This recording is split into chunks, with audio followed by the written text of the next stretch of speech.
খানিক দূর যেতেই বিরাট এক ক্রুদ্ধ দৈত্যের মতো সারা আকাশ জুড়ে একখানা মিশমিশে কালো মেঘ ছুটে এলো, ভীষণ ঝোড়ো নিঃশ্বাস ছাড়তে ছাড়তে। শহরে বসে তোমরা এই মেঠো বুনো ঝড়ের কল্পনাও করতে পারবে না। দেখতে দেখতে পরেশনাথ পর্বতের আকাশভেদী চূড়া ধুলো মেঘের আড়ালে অদৃশ্য হয়ে গেল। বনের গাছগুলো পাগলের মতো মাটির উপরে বারবার মাথা কোটবার চেষ্টা করতে লাগলো।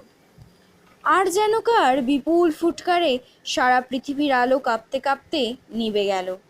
খানিক তফাতেই একখানা পুরনো বাংলো ছিল।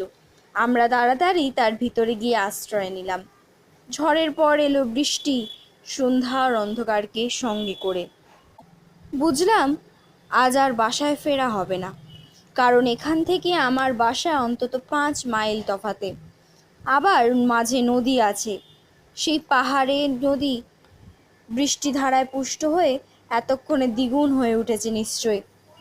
কুলিরাও চলে যেতে চাইলে বকশিসের লোভও গ্রাহ্য করল না, কারণ তারা দুটো দেখালো। প্রথমত, শয়তানের মৃতদেহের সঙ্গে তারা রাত্রিবাস করতে নারাজ। দ্বিতীয়ত, এই বাংলোয় আগে এক সাহেব থাকতো, কারা নাকি তাকে খুন করেছিল।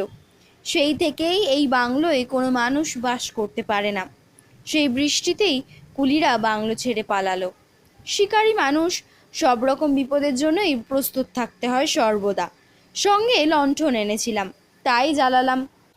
ব্যাগের ভিতরে তখনও কয়েক টুকরো পাউরুটি আর খানিকটা গোয়াভা জেলি ছিল।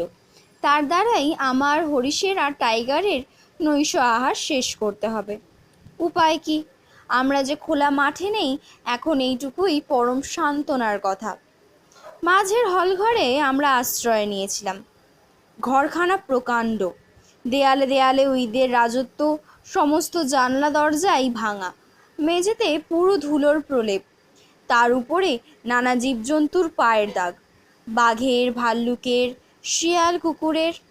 এখানে ওখানে হাড় পড়ে আছে, কোনো কোনো হাড় মানুষের বলেও সন্দেহ হলো। বুঝলাম মানুষের বাড়ি আজ বাঘ ভাল্লুকের আস্তানায় পরিণত হয়েছে। বললাম, হরিশ, এখানে আমরা নিরাপদ নই, বাঘ ভাল্লুকের সঙ্গে আবার দেখা হতে পারে, বন্দুকে ঠোঁটা পড়ে তৈরি হয়ে থেকো। হরিশ আমার কথা মতো কাজ করতে করতে বলল, আজ রাত্রে দেখছি ঘুমের দফা রফা। শয়তান আর হরিণের দেহ দুটো ঘরের কোণে টেনে রেখে এলাম।